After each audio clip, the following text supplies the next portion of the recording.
Hey guys, Ryan here for Bender Wins. Hope everyone's doing well today. Here with your daily free picks.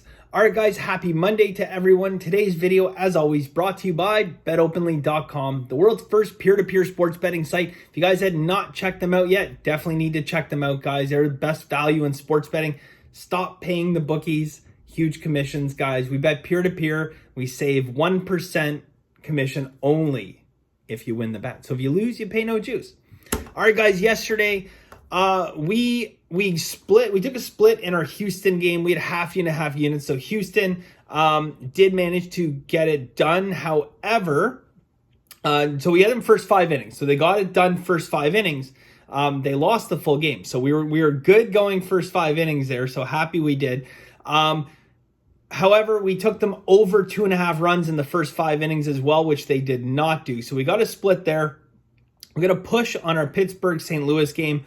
A little unfortunate with the rain delay. However, you know what? When we're in that position, we still want a restart of that game. So you know they just couldn't get too many runs after the restart, but it's okay. We took a push. When you're in that position, we definitely want a restart of it. So push, no harm, no foul. And then Colorado, Milwaukee, we took a loss there. Masterclass, guys. We did hit a 2-unit play. We we had White Sox yesterday. They were a favorite. We had them in the second game. We had a full unit on first 5 inning and a full unit on money line full game.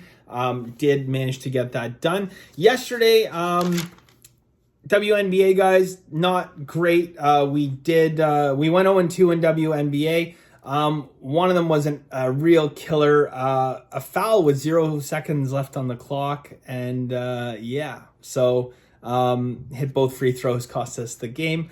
Anywho, it went into overtime too. There were a lot of chances to win it. But plus side, we have Boston plus 131 yesterday. So bit of a back and forth day, guys. Today I have 3 picks for you guys. Well, one is split up. So it's technically a 2-unit, but it's 2 separate plays on here. So 3 plays in total in free picks today.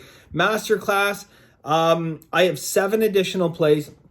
Some nice underdogs in baseball today. I have 2 basketball plays today, including what I am going to recommend to be just a little baby parlay. Okay, so it's correlating plays, and you know that I rarely give out parlays.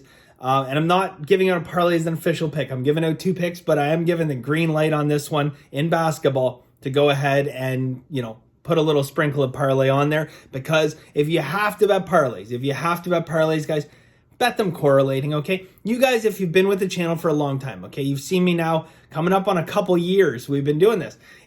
You've noticed one thing, okay? The very few times I give out parlays, 99%, almost probably 99.9% of the time I would ever give out a parlay, guys, it's going to be a correlating play, okay? It's going to be a correlating play, meaning that one outcome should impact the other outcome, okay? So, I mean, we take an example in baseball, okay? The easiest example you could probably take in baseball or in hockey is if you think one team is absolutely going to blow out the other team.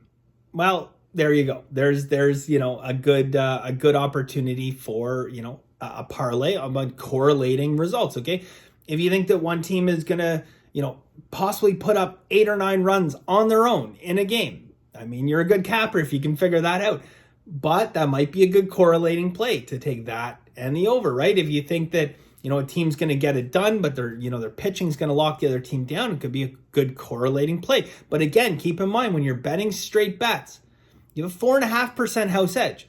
That's already a bad house edge. When you're talking straight Vegas terms, a 4.5% house edge, it's not a great house edge. You have a better house edge of playing roulette. However, in roulette, you can't influence how that ball spins around. In sports betting, we can use our expertise to negate that edge. But a 2-team parlay, guys, that jumps up to a 10% house edge. At a 10% house edge, now you really got to do some work, and you really got to be right a lot of the time. When you get into 3, 4, 5-team parlays, forget it. I don't care what anyone tells you, guys. You will never beat it. Pros don't bet them, and you will never beat them.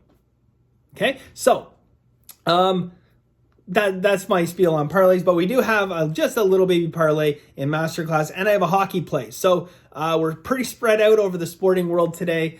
So let's jump into it, guys. Today, We'll get started with a 2-unit play. So it's split into 2 plays here. It's 1 unit and 1 unit.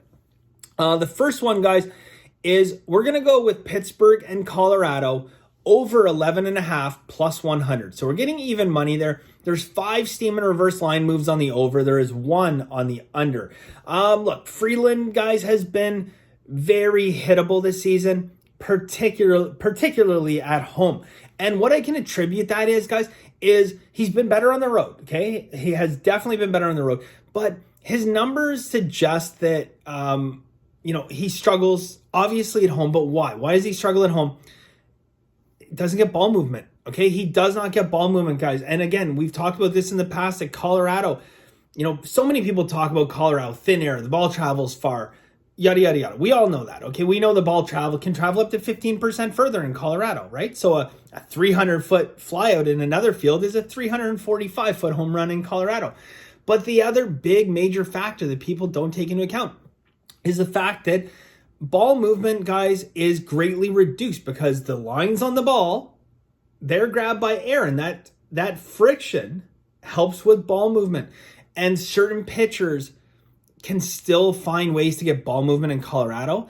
Watching Freeland last couple games when he's played at home, he doesn't have ball movement. And that's basically for a major league hitter to be able to square up on a ball that's coming straight. It doesn't matter how fast it's going, they can tee up on that, okay? So we like that aspect of it. Now look, on the flip side, Colorado, they hit lefties real well, okay? They hit 268 against lefties, only 232 against righties, and they hit really well at home. They bat 283 at home versus 196 on the road, 196. God, that's awful. Just so happens they're playing at home. One of the hottest teams in hitting in the month of June, although you wouldn't know it from the last couple games they played on the road, but they're going to be happy to be back home, guys, swinging the bats against a lefty. Look, who do you take in this game, okay? Freeland, dumpster fire at home when it comes to pitching. Really, it's a coin flip. My lean, probably just given the price and the juice, would probably be towards Pittsburgh. But I think the path of least resistance here, guys, in my opinion, is we're going to go over the 11.5, getting plus 100 for 1 unit. And then we're also going to go first 5 innings. We're going to go first 5 innings over 6.5 minus 105. So again, first 5 innings here, that's a lot of runs getting your first 5 innings. So you need 7 runs to win the first 5 innings. Yes, but you know what?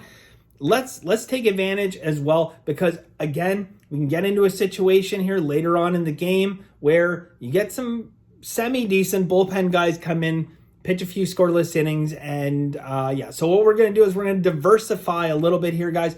We want to isolate a little bit on this pitching matchup. And to be honest, if this pitching matchup is disastrous, completely disastrous, then bottom line is that, they'll crush the 6.5 total, guys. So we're going to go first 5 innings over 6.5 minus 105. So a little bit of juice there. And we're getting even money, Pittsburgh, Colorado, over 11.5 plus 100. Yeah. All right. And you know what? I've now done. I'm keeping my computer open. I've got live line updates and stuff because I'm tired of lines moving and steam coming in when I'm doing these videos. So, although after I finish it and I'm uploading, that's another story. But anyways, okay, last play, guys. We are going to go with the Cleveland Indians. Cleveland Indians got a little bit of steam on this one. We're going to give this game out minus 157. Need you guys to shop around on this one, though, okay? So minus 157, one of the poorer lines out there. There is a minus 160. I'm guessing I know what book it is. Minus 160. Where are we here? Bovada. How about that? Who would have ever thought that Bovada would shade lines in a game? Well, here they go again. Bovada is a terrible book. I don't know what the house edge for Bovada is, but it's massive, and it just takes advantage of people. So I would never use Bovada in a million years, but hey. Shop around, guys. You can find 153, 154. So there's better lines out there, and you might think, Bender, 3 points, really? I'll just put the line in and go on with my day. At the end of the year, guys, makes a massive, massive difference depending how much you're betting. We could be talking thousands of dollars in your pocket, right? Tens of thousands if you're a bit of a whale. So hundreds of thousands if you're a whale. Anyways, guys, that is it for us today. So again, if you're interested in Masterclass, benderwins.com. It's $99 a month, guys. Gets you my full card.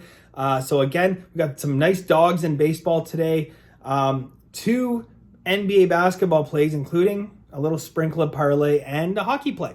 All right, so that is it for us today, guys. Thank you very much. And as always, guys, have a very lucky day.